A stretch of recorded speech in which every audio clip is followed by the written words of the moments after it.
तर सुरुवातीला तुम्ही तर बघितलं असेल मित्रांनो का आपली क्रॉप कव्हर करण्याचे जे आहे हे एक काम चालू आहे आणि आजचा जो व्हिडिओचा जो विषय आहे तो पण आपण क्रॉप कव्हर विषयी जे आहे आपण हा टाकत आहोत. तर नमस्कार मित्रांनो, सध्या तापमान जे आहे 35-38च्या दरम्यान जे आहे हे चाललेलं आहे आणि लवकर जे आहे हे 40 ही पार करू शकतं किंवा 40पर्यंत जे आहे हे जाऊ शकतं. तर तुमच्याकडे डाळिंबाच्या फळावर सनबर्न दिसतोय का किंवा फळांचा रंग फिक्का वगैरे पडतोय का, साईज वाढ थांबले आहे का, तर हा व्हिडिओ जो आहे हा शेवटपर्यंत नक्की बघा. आपण ह्याच्या विषयावर जे आहे ही चर्चा करणार आहोत, कारण आज आपण बोलणार आहोत डाळिंब पिकामध्ये किंवा पिकासाठी क्रॉप कव्हर आणि फ्रूट बॅग किती गरजेचं आहे त्यावर आपण जे आपण आज ही चर्चा करूया. जेव्हा तापमान वाढतं नेमकं तेव्हा काय झाडात काय क्रिया घडतात तर ते आपण थोडंसं बघूया. तर ज्यावेळेस तापमान वाढतं तर त्यावेळेस झाडाची अन्ननिर्मितीची करण्याची क्रिया असते, जे काही अन्न तयार करण्याची जी काही क्रिया असते ही क्रिया मंदावते आणि झाड जे आहे स्वतःचं टेम्परेचर मेंटेन करण्यासाठी जमिनीमधून जास्तीत जास्त पाणी ओढतं आणि पालेवाटे जे आहे हे बाहेर टाकतं.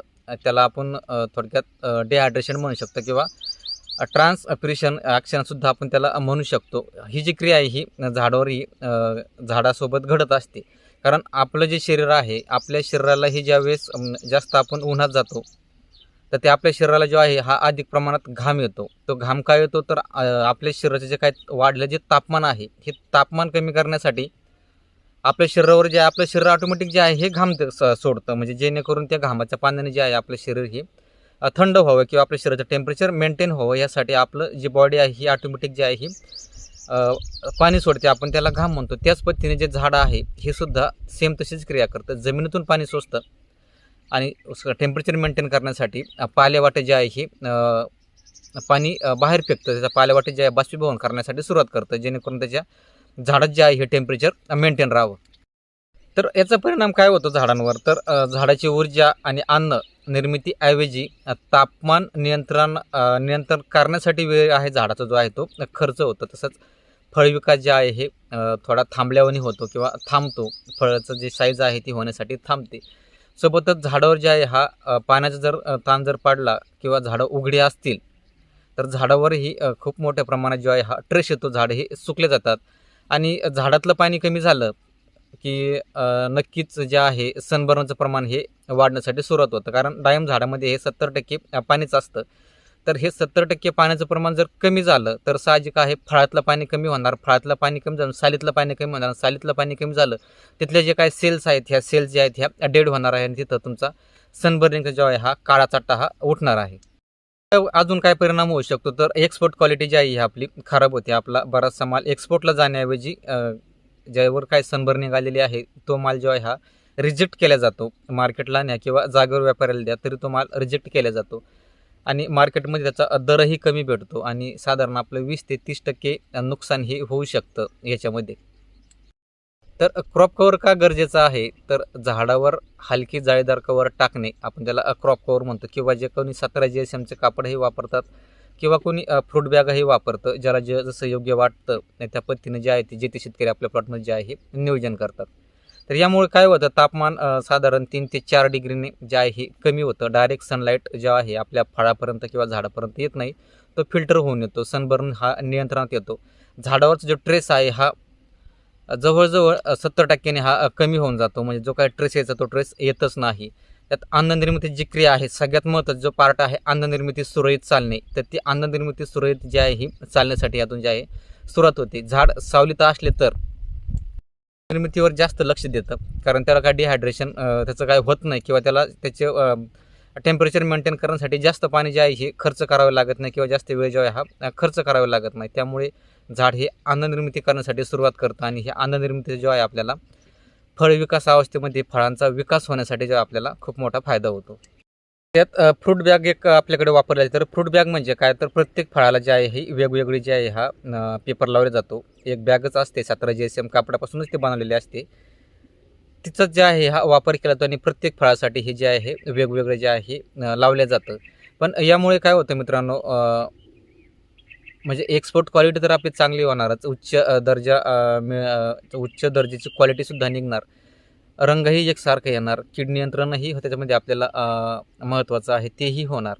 आणि त्यासोबतच तुमचा तेल्या ज्या आहे तेल्याही त्याच्यामध्ये जो आहे आटोक्यात जो आहे हा आणत जातो. तुमची जो फ्रूट बॅग जरी लावली तुम्ही तरी तुमच्या फळावर जो आहे हा तेल्या येत नाही आणि थेट सूर्यप्रकाशापासून जे आहे हे सुरक्षा मिळते आणि सनबर्निंग जे व्हायचं ते होत नाही. फळाची साल जी आहे ही लवचिक राहते. लवचिक होऊन जे आहे लवचिक होते आणि आकर्षक जे आहे त्याला चमक येते, आकर्षक त्याला रंग येतो. तुमची फ्रूट बॅग असेल किंवा क्रॉप कव्हर असेल तर त्यांचा हा फायदा नक्कीच होतो. काय सगळ्यात महत्त्वाचं का फ्रूट बॅग कोणी वापरली पाहिजे आणि क्रॉप कव्हर जे आहे तर ज्यांचे झाड मोठे आहेत आणि झाडांवर फळांची संख्या चांगली आहे 100, 150 असे जर फळं असतील तर 100, 100, 150 असे जर फळं असतील तर क्रॉप कव्हर केला पाहिजे. 17 GSMचा वापरा किंवा मग तुम्ही जो काही नायलॉन भेटतं, आता मी तर कंपनीचं नाव मेन्शन करणार नाही, पुन्हा कंपनीचं नाव घेतलं का कमिटी येईल का कॉफी किंवा कंपनीचं प्रमोशन. त्यामुळे आता मी काय कंपनीचं नाव घेत नाही. पण जे काही नेटचं जे कापड भेटतं, जे इलास्टिक असतात ताणतं ते कापड तुम्ही ते टाकलं पाहिजे. कारण जास्त फळांची संख्या असल्यानंतर फ्रूट बॅग लावायला परवडत नाही. तो खर्च खूप जो आहे हा मोठा होतो. त्यांच्याकडे फळांची संख्या ही मापात आहे आणि पहिल्या किंवा दुसऱ्या वर्षाला झाड आहे. शक्यतो पहिल्या किंवा दुसऱ्या वर्षाला झाडं असतील आणि फळाची संख्या जेमतेम असेल एक 60-70 च्या आसपास फळं असतील तर फ्रूट बॅग लावला तरी चालतंय. कारण क्रॉप कव्हरचा वन टाईम खर्च जास्त येतो. तो भलेही 3 वर्ष पुढं टिकतो. आपण जर व्यवस्थित जर वापरला तर तो टिकतो. पण समजा व्यवस्थित जर त्याचा वापर नाही झाला तर तो 2 वर्षातही खराब होतो. त्यामुळे तो जो खर्च आहे हा खूप महाग येत जातो तो. आणि फ्रूट बॅग जे आहे हे मग तुम्हाला त्यापेक्षा थोडीशी स्वस्त भेटते. तर क्रॉप कव्हर केल्यामुळे काय होणार आहे तुमचं का 100% जो आहे हा तेल्या जे आहे हा बऱ्यापैकी थांबल्याच जातो. क्रॉप कव्हर झाल्याच्यानंतर तेल्या हा 90% पर्यंत जो आहे हा नॅचरलीच हा कंट्रोल केला जातो. तुमची फळाची गुणवत्ता सुधारते.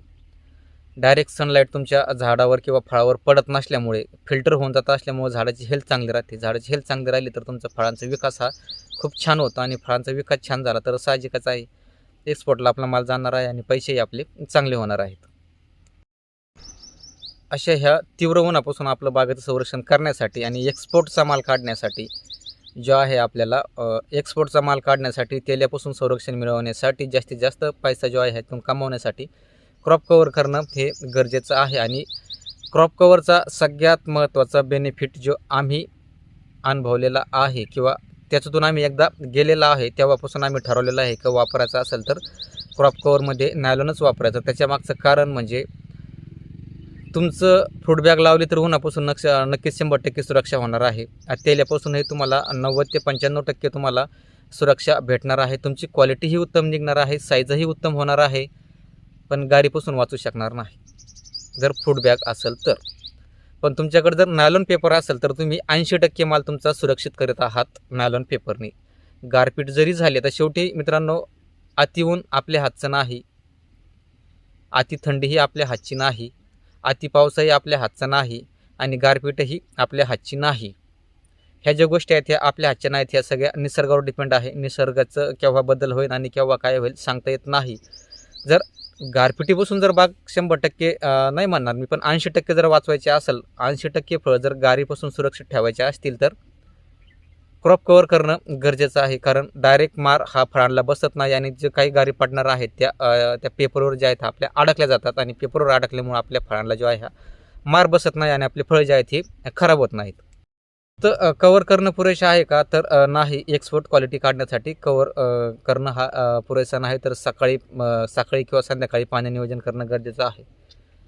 पोटॅशचा योग्य वापर करणं गरजेचं आहे. कॅल्शियम नायट्रेटचा वापर करणं गरजेचं आहे. कॅल्शियमचा वापर करणं गरजेचं आहे. ह्युमिक ॲसिडचा वापर आपल्याला वेळोवेळी करणं गरजेचं आहे. बोरानचा वापर करणं गरजेचं आहे. जरी क्रॉप कव्हर केला असेल तर सिलिकॉनचे हात घेणं गरजेचं आहे. ग्रीन मिरॅकलचे हात घेणं गरजेचं आहे.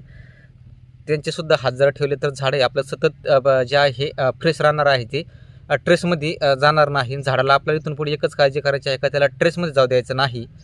पांढरी मुळं जी आहे ही बंद पडू द्यायची नाही. इथून पुढे निमॅटोड जे आहे हा कंट्रोल ठेवायचा आहे. ह्या ज्या गोष्टी आहेत आपल्याला ह्या करायच्या आहेत. आणि तापमान जे आहे मित्रांनो हे वर्षानुवर्ष जे आहे आपलं थोडं थोडं जे आहे हे वाढतच चाललेलं आहे. ते काही स्टेबल नाही. दरवर्षी तुमचं काही ना काही पॉईंटने जे आहे हे तापमान वाढतच आहे. आणि आपण क्रॉप कव्हर नाही केला तर नक्कीच आपलं दरवर्षी 20 ते 30% नुकसान होणारच. आणि जर गारपीट झाली तर 100% जे आहे हे नुकसान होणार आहे. तर ह्या नुकसानापासून वाचण्यासाठी आतापर्यंत एवढा खर्च केला आहे तर अजून थोडासा खर्च होऊन द्या. पण पीक जे आहे हे तुमचं 100% जे आहे हे सुरक्षित होणार आहे. अशा पद्धतीने जे काही क्रॉप कव्हरची जी माहिती आहे ती आपण आज घेतलेली आहे. क्रॉप कव्हर करणं क्रॉप कव्हर जर आपण केला तर आपण कशापासून जे आहे कुठल्या संकटापासून जे आहे वाचू शकतो. तर व्हिडिओ जर तुम्हाला जर आवडला असेल किंवा उपयुक्त जर वाटत असेल तर शेअर करा. त्यासोबत एक कमेंट करा.